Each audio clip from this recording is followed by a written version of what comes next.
Hello everyone.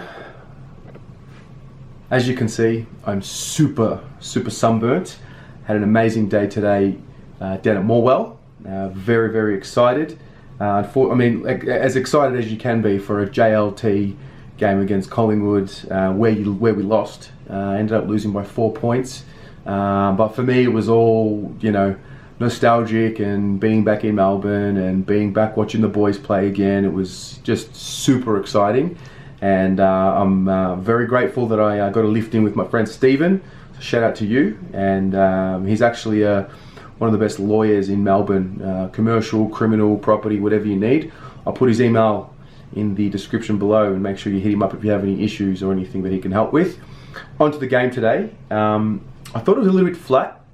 I felt that the teams were playing like they played a game in Morwell. It just wasn't exciting for them. Obviously, they're used to playing at the G, they're used to playing at Marvel and the like, and it was just, it was a JLT game in its full definition, and probably took them about a half to get really into the swing of things. And it wasn't until the win was sort of there that the competitive juices started flowing.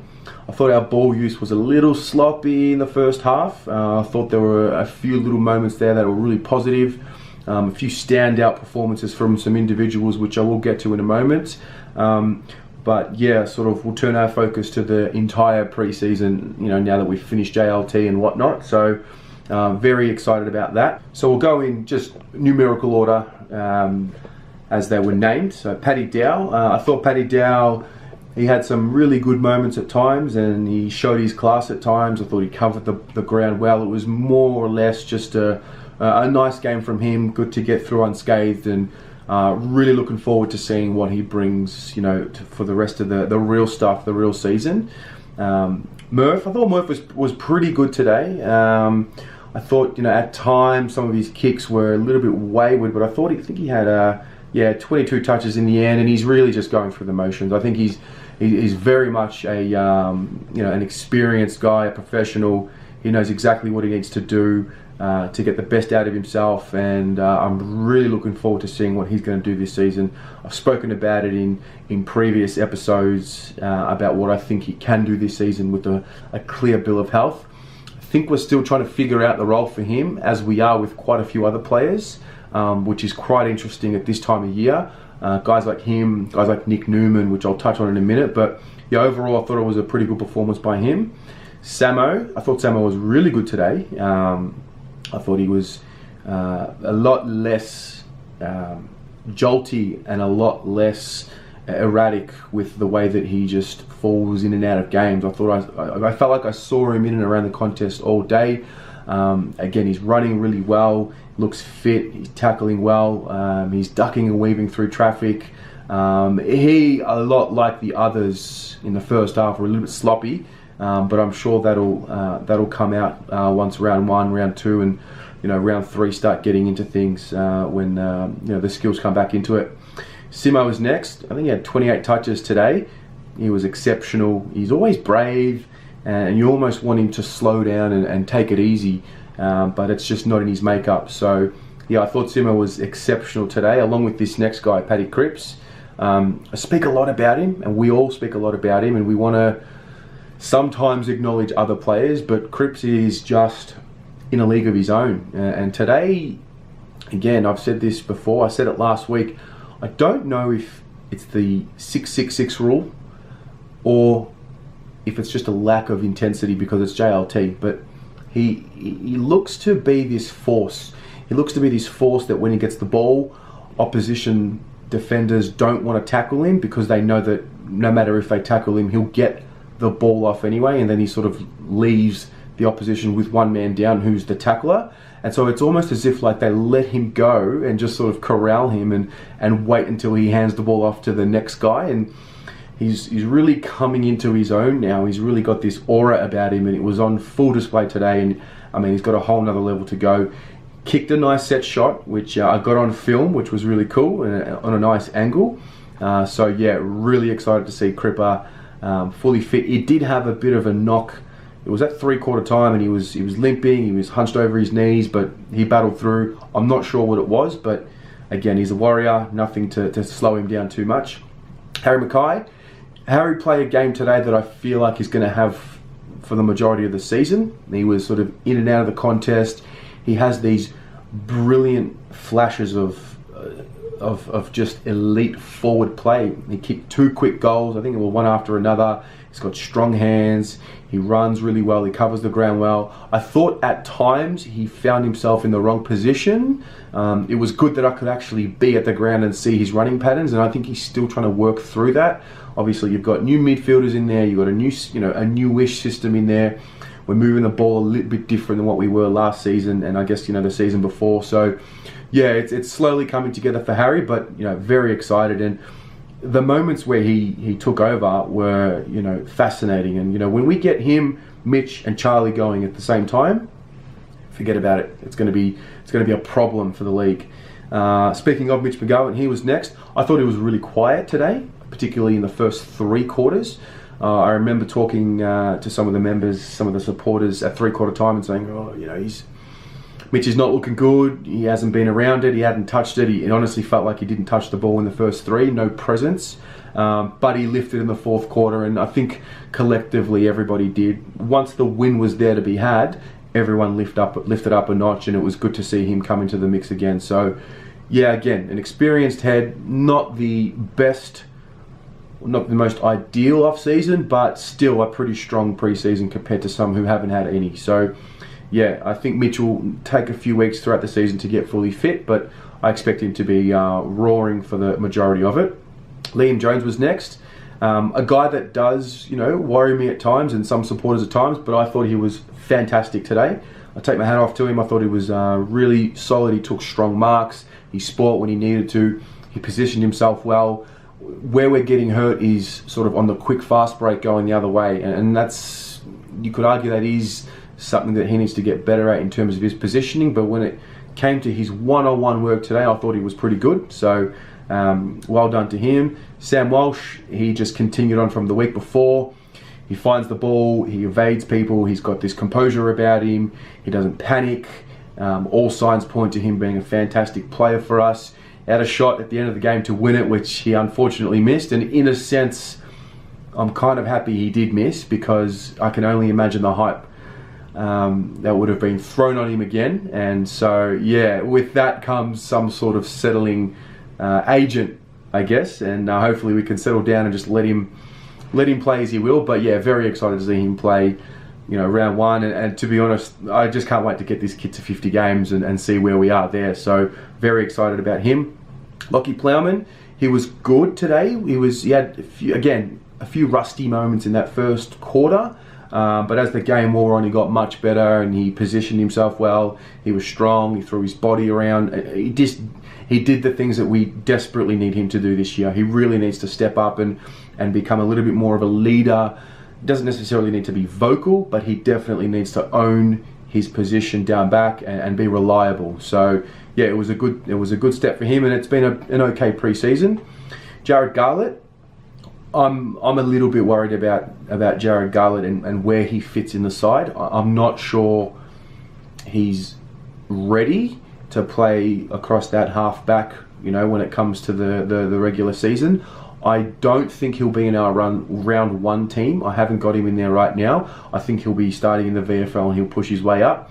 He had some moments today where he coughed the ball, he made a possession. There was one possession where he handballed to Wiedering, who was luckily strong enough to break the tackle, but it was the wrong decision, and he just doesn't seem to be comfortable yet in that position. So again, he's going to have to figure it out. But yeah, a little bit mindful of him. He wasn't great today, but again, he needs to work on his game. Wiedering, very solid today. And I think he's had a really good pre-season, coming off the lack of confidence and how everything went for him last season. I thought he was pretty good today. And again, he's another one with Plowman that, again, doesn't need to necessarily be a leader on the field in terms of his voice and being vocal, because some people are not like that, but he needs to be reliable in his position. And I thought he was reliable today. He copped the knock in the first quarter and he started limping. I actually got the moment where he copped the bump right on camera there, and I don't know, everyone was a little bit worried in the crowd, but he came off, physios and the team doctors went up to him and he shook him off. He said it was fine. He ran it off. So hopefully it was just a bit of a knock and he's ready to go. But yeah, a very important player for us. Nick Newman, solid. I think they experimented with him a little bit today. He was a little bit more up the ground than what I saw the week before. I don't know where he's going to play. I personally think we should play him in defence because we look a little bit suspect in defence and we need some reliable heads back there. And so I think we're trying to get the balance between playing him in the back line and letting him push up the ground. But yeah, he's got through a really good training block, a really good pre-season, and I think he's going to be a very reliable player for us, which is definitely what we need. Zach Fisher, he was solid today. He was a little bit sore. He came off in the third quarter, got a bit of a rub. He was running up and down. He was trying to change direction. He was in a little bit of discomfort. Nothing too serious, but yeah, another important player. He's one of 3 or 4 midfielders who sort of are able to explode and duck and weave through traffic, and he's very important to what we do. Again, another good pre-season, and I think he's going to go well. Dave Cunningham, very, very excited with what he's been able to do in this JLT series and even in the practice match against Hawthorn. I thought he was strong within the hips. He had 14 touches, 10 of them were contested. He shook off tackles, he tackled well. He obviously hit the scoreboard. He's got finishing ability, and that's not what a lot of midfielders have. And so we need to find a way to play a game that suits him and plays to his strengths, and we've got to get him in good positions because he's a brilliant kicker of the football. And it's good to see. It's very good to see a guy who we knew had the potential, and he seems to be coming on. So again, he needs to translate this to the regular season, but I'm pretty confident he's going to be able to do that. So big tick for Dave Cunningham today and for the entire pre-season. Cam Paulson's next. I thought he was okay. Again, he's another one who I'm not sure about if he fits in the side for me in round 1. I'm not sure if I'd be picking him if I was deciding. But yeah, you can see the effort there. I can see his kicking was a little bit better today. It was just another, put it this way, it was a step in the right direction for me. But still, he's got to be able to impact games a little bit more. We cannot be carrying guys and sort of saying, oh, they'll get there when they're giving you those 8, 9, 10 touches. So yeah, I think he's got some work to do, as they all do. But yeah, it was a positive day today. Charlie's next. He was, I don't know if he was sore today, but he wasn't really in the contest. He had moments. He kicked a goal, which was a little bit over the top, and was a really lucky goal that we probably didn't deserve at the time because we turned the ball over up the other end. But yeah, he was okay. He obviously copped that cramp in the Essendon game, and so he's going to have to work through the new role with the 3 tools in the forward line. There was a moment there which was really, really cool to see live, and it's not something that I'd be able to see on the stream. So Cripps had come off the bench. He snuck on using the boundary line, and he sort of hung back, and Charlie went into the midfield, won the ball, got the clearance out to I think it was Walsh or Cunningham who kicked it forward, and that's when Cripps lined up for that set shot and got that shot on goal and obviously kicked that goal. So that was a little flash of something that I saw, which I thought to myself, that's how we can use Charlie in the midfield and allow Cripps to go forward, because you lose Cripps, you lose that big body, but Charlie's just as capable of having an impact around the stoppages as being that big body in the midfield. So yeah, not his best day, Charlie, but I'm sure he's going to be fit and firing for round 1. Andrew Phillips was next. An interesting one because obviously Cruiser hasn't played any practice matches, any JLT games, and I would think that Phillips lines up in round 1, which brings us to the question, what do we do with our ruck situation? Does Cruiser just automatically come in now? Do we start looking ahead past Cruiser? Do we start saying, okay, well, Phillips is here for round 1, maybe we should keep him, and give him a real solid crack at it while Cruiser gets healthy? I'm not sure what the answer is yet, but we've got a bit of a selection headache there because I thought Phillips was solid today. Coming up against Brodie Grundy, who is an incredible player, albeit maybe going at 80%, 70%, but still I thought Phillips competed well, and he's a good aerialist, whereas Cruiser's good on the ground and around the stoppages. So interesting to see what happens there. Ed Curnow is next. Yeah, he seems to be working through this new wave, this new role. These new midfielders are going to come up and they're taking his midfield time that he had last year. And so he needs to find a way to reinvent himself this year and impact the team. Obviously a very loyal servant of the club, strong leader, vocal, hard runner, all of that. Maybe someone we can use as a tagger again. But yeah, I thought he was okay today. But again, it seems like he's, again, himself, Murphy, Stocker, Garlett, these guys are figuring out a role. So, and it really looked like that today. So that's what I saw from Ed. Daisy was okay, you know, sort of neither here or there. He didn't stand out for me today. Played his role. You know, for me, it's just about getting through the preseason now, unscathed, no injuries, and hopefully he can have a good season for us this year. Gibbons is next. I thought he's a footballer. He's a smart footballer. You can tell that he's played at the level for quite some time. Just the way that he uses his body. Obviously a small guy, but he doesn't look like a small guy that is, you know, disadvantaged. He's able to hold the ball up if it's in the air. He's able to get his body in the right position, and I think he's going to be a really good addition to our side this year. For me, he's certainly in our side round one. I would personally have him over someone like Cam Paulson. That's just the way I see it. I think he's got good experience, and I think he's got a good sense of where he needs to be, and he's able to find the footy. So yeah, I really like what I saw from him.